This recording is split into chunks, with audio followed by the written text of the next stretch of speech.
Good morning everyone, welcome back to my channel. তোমরা সবাই কেমন আছো? আমি বেশ ভালোই আছি। তো আজকে সকালটা শুরু করেছি 2 কাপ গরম চায়ের সাথে। আসলে আজ অনেক সকাল উঠেছি। উঠে বাড়ির যে সমস্ত কাজকর্ম সবই হয়ে গেছে, প্লাস পুজো করাও হয়ে গেছে। তো এখন এই 1 কাপ চাটা খাবো। তারপর ছুট্টে একবার ছাদে যাব, গিয়ে ছাদে কিছু জামা কাপড় কেচেছি সেগুলো দিয়ে আসবো। তো দেখো, ছাদে এসে আজকের ওয়েদারটা দেখে এত ভালো লাগছে। তো রোদ ঝলমলে একটা দিন, আর আজকে বৃষ্টির কোনো সম্ভাবনাই নেই, দেখে সেটাই মনে হচ্ছে। তো দেখো, নিচে চলে এসেছি। এসে একটু দুধ গরম বসিয়েছি, তাতে 2টো এলাচ দিয়েছি, কারণ আমার হাজবেন্ডের জন্য ব্রেকফাস্ট রেডি করছি। ও ব্রেকফাস্টে খাবে মুসলি। তো মুসলি টক দই দিয়েও খাওয়া যায়, দুধ দিয়েও খাওয়া যায়। আমার হাজবেন্ড টক দই বা দুধ কোনোটাই খেতে পারে না। টক দইটা তো একেবারেই খেতে পারে না। তার জন্য আমি একটু দুধটা ফুটিয়ে নিয়েছি, তাতে 2টো এলাচ দিয়েছি, যাতে এলাচ দিলে বলে যে দুধের কাঁচা গন্ধটা নাকি ছাড়ে না, তার জন্যই দুধের মধ্যে এলাচ দিয়ে ফুটিয়েছি। তো এরপর আমি রান্নার জোগাড় করে নেব, দুপুরে যা রান্না হবে।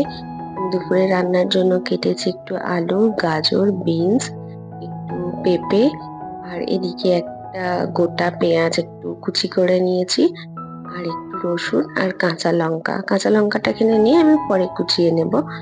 আর এখানে আছে চিকেন। আমি সারা রাত গোবিন্দভোগ চাল একটু ভিজিয়ে রেখেছিলাম, সেই ভেজানো চালটাই আমি একটু বেটে নেব।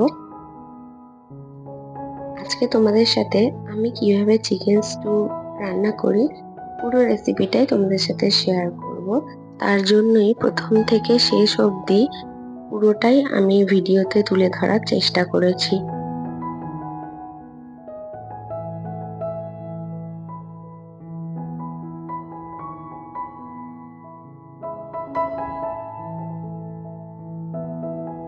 তো দেখো, আমার চাল বাটা শেষ হয়ে গেছে।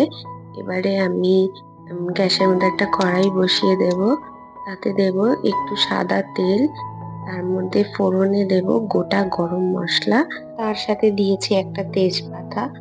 ফোড়নটা একটু হালকা ভাজা হয়ে গেলে এর থেকে একটা গন্ধ আসে, খুব মিষ্টি গন্ধটা। তারপরে এর মধ্যে দিয়ে দেব কুচানো পেঁয়াজগুলো। পেঁয়াজগুলো দিয়ে একটু ভালোভাবে ভাজা ভাজা করে নিতে হবে। খুব বেশি লাল করে ভাজবো না, হালকা ব্রাউন একটা কালার এলে তার মধ্যে দিয়ে দেব রসুন আর পেঁয়াজ কুচানো। তার মধ্যে পেঁয়াজ আর রসুনটা হালকা ভাজার পরে দিয়ে দেব চিকেনগুলো। চিকেনগুলো দিয়ে একটু হলুদ, স্বাদ মতো একটু নুন দিয়ে এটাকে একটুখানি নাড়াচাড়া করতে হবে, এবং তার সাথে দিয়ে দেবো একটা গোটা টমেটো। ওই টমেটোটা যে যার সে তার মতো দিতে পারে, আমি একটা ছোট সাইজের গোটা টমেটো দিয়েছি। আর তার সাথে দিয়ে দেব কাঁচা পেঁপে গুলো। মানে আমি যেরকম ভাবে করি, প্রথমে যেগুলো একটু দেরি হয় সিদ্ধ হতে সেই সবজিগুলো আগে দিয়ে দিই, আর যে সমস্ত কালারফুল সবজিগুলো থাকে সেগুলো আমি একটু পরের দিকে দিই, মানে লাস্টের দিকে। তার জন্য দেখো, পেঁপেটা দিয়ে দিলাম, একটু হালকা নাড়াচাড়া করে তার মধ্যে কটা আলু দিয়ে দেবো। আলুটা জানো তো না দিলেও হয়, কিন্তু মানে কমই দেওয়া যায়। আমাদের বাড়িতে একটু আলুটা বেশি ভালোবাসে আমার হাজবেন্ড, তার জন্য একটু আলু বেশি করেই দিয়েছি। তার সাথে এই যে দেখো, কালারফুল সবজির মধ্যে গাজর আর বিনসই আছে, আমার কাছে আর কিছু নেই। তো আমি গাজরগুলো দিয়ে দিয়েছি। এরপর একটু নাড়িয়ে চাড়িয়ে নিয়ে দিয়ে দেব বিনস গুলো। বিনস গুলো আমি সবার লাস্টেই দিই, কারণ বিনসের যে সবুজ সুন্দর কালারটা নালে থাকে না, কালো মতো হয়ে যায়, তার জন্য। আর তার সাথে দিয়েছি কটা ধনেপাতার ডান্ডি।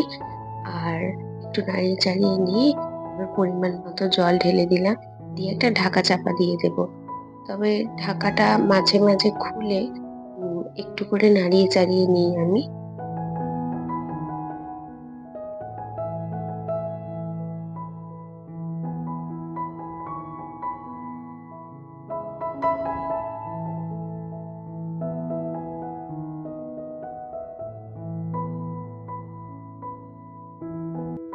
এরপর যখন দেখবো চিকেন বা বাকি সবজিগুলো অর্ধেক সিদ্ধ হয়ে গেছে, তখন গোবিন্দভোগ চালটা যেটা বেটে রেখেছিলাম সেই বাটাটা এর মধ্যে দিয়ে দেব।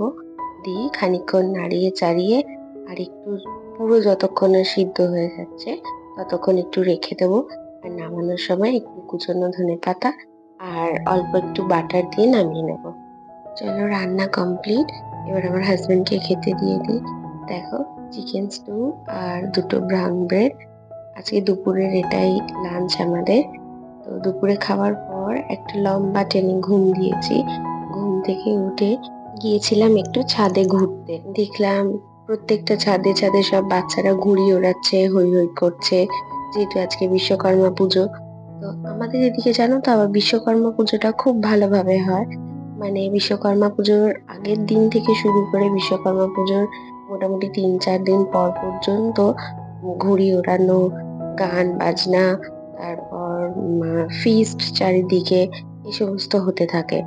তো এমনিতেও বিশ্বকর্মা পুজো কাটলে মহালয়া, আর মহালয়া কাটলে হচ্ছে পুজো। একটা পুজো পুজো আলাদাই আমেজ। তো সেই জন্যই আমিও ভাবলাম যে একটু ছাদ থেকে ঘুরে আসি। চারিদিকে ছাদে হৈ হৈ হৈ হৈ করছে সবাই। আর ওই বিকালের ওই সময়টা ছাদে উঠলে না মোটামুটি সবাইকেই দেখা যায়। আসলে কি বলতো, একেবারে সেপারেট তো, যে যার সে তার মতো, সব সময় তো আর সবার সাথে সবার দেখা হয় না। ওই বিকালের দিকে একটু ছাদে উঠলে হয়তো দেখতে পাই আহ কে কার ছাদে জল দিচ্ছে গাছে, কে কার ছাদে উঠে হাঁটছে, বা কেউ জামা কাপড় তুলছে। ওইটা দেখার জন্যই আর কি ওঠা, আর কিছুই না। দেখো, তারপর সন্ধ্যা হয়ে গেছে। সন্ধ্যা দেবো বলে নিচে নেমে এসেছি আমি। আর এবার সন্ধ্যা দিয়ে নেব।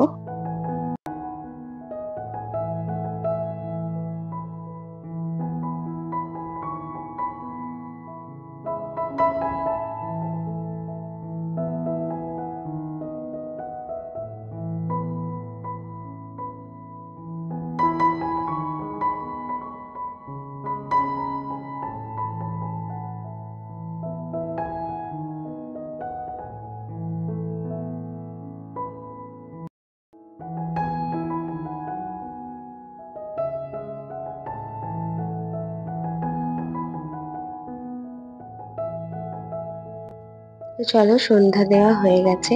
আর দেখো, আজকে বিশ্বকর্মা পুজো উপলক্ষে একজনরা লাড্ডুর প্যাকেট দিয়ে গেছে।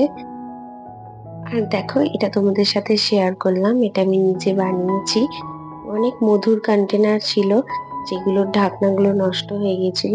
ওই জারগুলো ফেলে দেবো, তার জন্য আমি কিছু ছোট ছোট গাছ ওতে লাগিয়েছি আর একটা লাইট লাগিয়ে দিয়েছি। আর দেখো, এই গাছটা আমার অনেক দিনের শখ ছিল। এটা আমার হাজবেন্ড আজকে সন্ধ্যেবেলা এনে আমায় দিয়েছে, সারপ্রাইজ দিয়েছে। তো আজকের ভিডিওটা এতটাই। দেখা হচ্ছে নেক্সট একটা ব্লগে। Good night.